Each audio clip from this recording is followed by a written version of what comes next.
Alright, guys, so a couple weeks ago we heard that there is rumors that Khamzat Chimaev will be taking on Paulo Costa in Abu Dhabi in the October pay-per-view.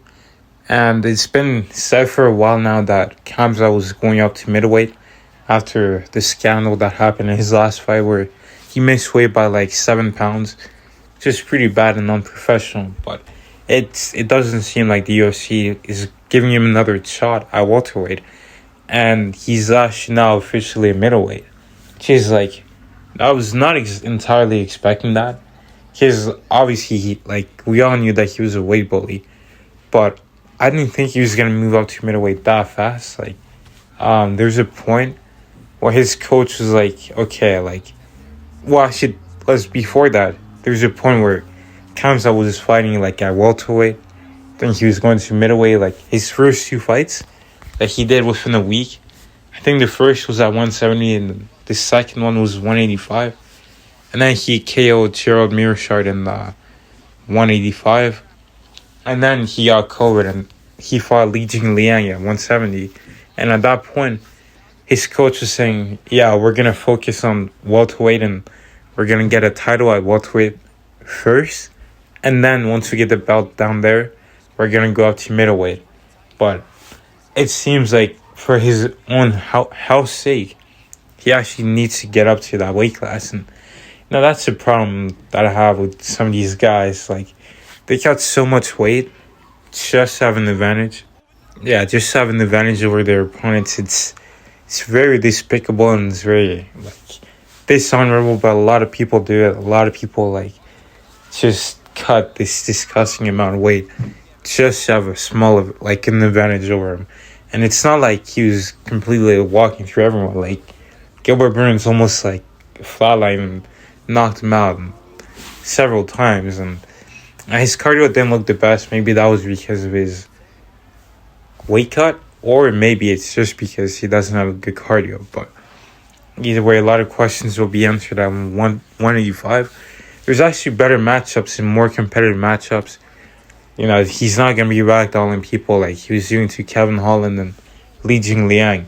He's actually going to be struggling. He's going to have to rely on his full arsenal as a mixed martial artist.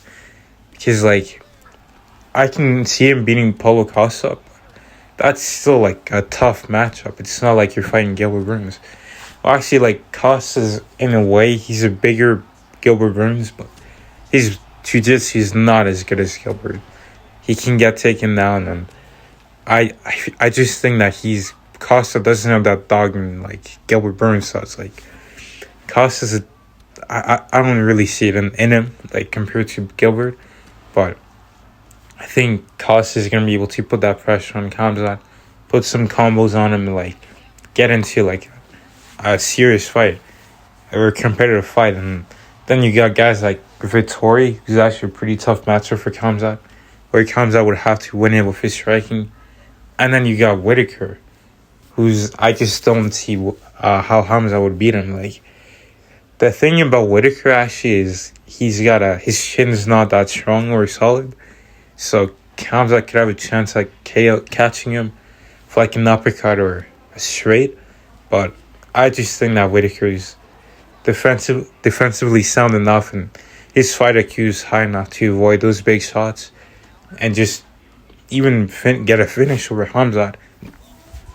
Because, like I said, I don't know if he's got good cardio or if his cardio is bad. So we'll just have to see. Now, the thing that sucks about his matchup with Paulo Costa is the fact that it's going to be on the Abu Dhabi card, and it's most likely going to be 3 rounds. Now, I want to see Khamzat, have a fight night main event to actually see, is this guy, for real? For a while, he was, the hottest thing in MMA. But now it seems like his hype is starting to die down a bit. And he's not being as active. He fought twice last year. Whereas in 2020, he fought twice within a week. So there's clearly a drop in, output. I don't know what it is. I don't know if he's just starting to get money just yet. And the problem is he didn't even take any damage versus Kevin Holland.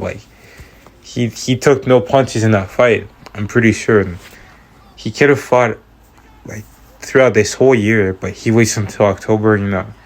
It's kind of weird, but we'll see where he's at. And yeah, hopefully he does well at middleweight. But I think he has a better chance at winning the bout at 170. But that's just my personal take on it, and hopefully he does well. I know Acosta's gonna come to fight. Well, actually, I don't know. He might pull out, but we'll see.